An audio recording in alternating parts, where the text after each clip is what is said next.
Hi, I'm Stewart Heath, CEO of Harvard Grace, and just wanted to talk a little bit about exempt offerings for securities, if I could, especially in the real estate sector, and address the question, why are 506C offerings so popular? Almost everything you see out there today are 506C. You still see the old traditional 506B and some 504s, and what do all these numbers mean? And so I just want to shed a little bit of light. I have shared my screen here and provided a link to this. This is a comparison of the different exempt offerings that are available through the SEC, and they all have different applications. But really, since the 2012 Jobs Act passed by the Obama administration, there's been a great upheaval in the ability for small companies to raise capital from the public, and it's all driven by the internet craze. And so, 2012, the internet's catching up a little bit. The government's catching a little bit up uh, with the internet age, because most of the securities laws that we have and the regulations, stem from the 1933 and 1934 acts. Um, so generally, if you're going to raise money from a security via securities, you have to register with the SEC and/or slash state governments. Um, Unless you meet one of these exemptions. Well, these exemptions are quite commonplace these days, and they're relatively easy to use. Uh, and when you have good, competent securities counsel, because they are very technical, and it's easy to make mistakes if you've never done it before. But in my world, in raising money for real estate offerings, typically you will see um, Rule 506B and Rule 506C offerings.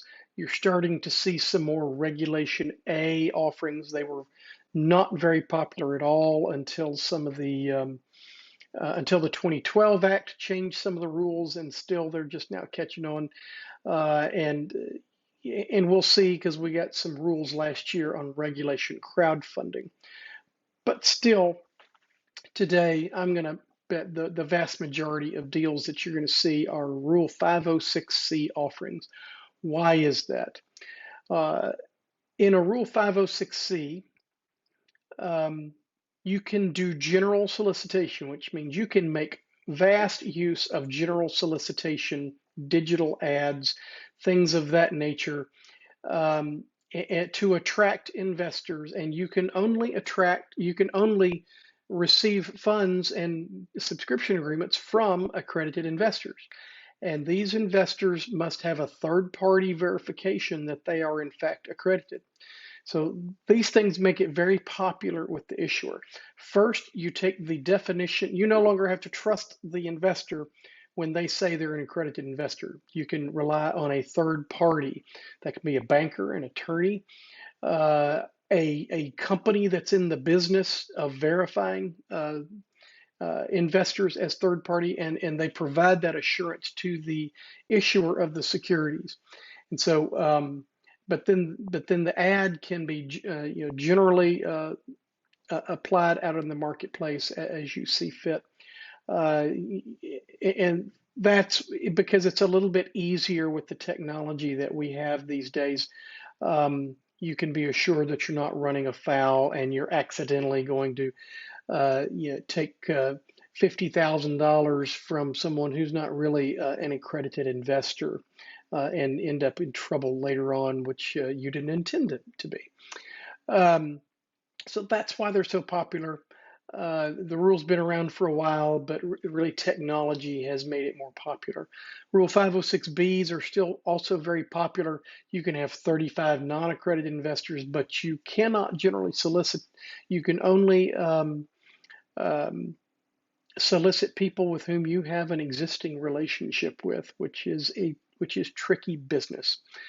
So a little bit of a sticky wicket or a trap there, which is hence the popularity of 506C.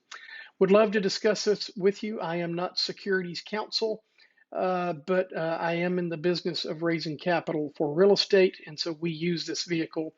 And I got asked the other day, why is this so popular? So I thought it would make a great opportunity to make a post. Anyway, if I can answer any questions, get online here, grab my Calendly link, and get some time with me, or else let's just chat online. Thanks a lot. Have a good day.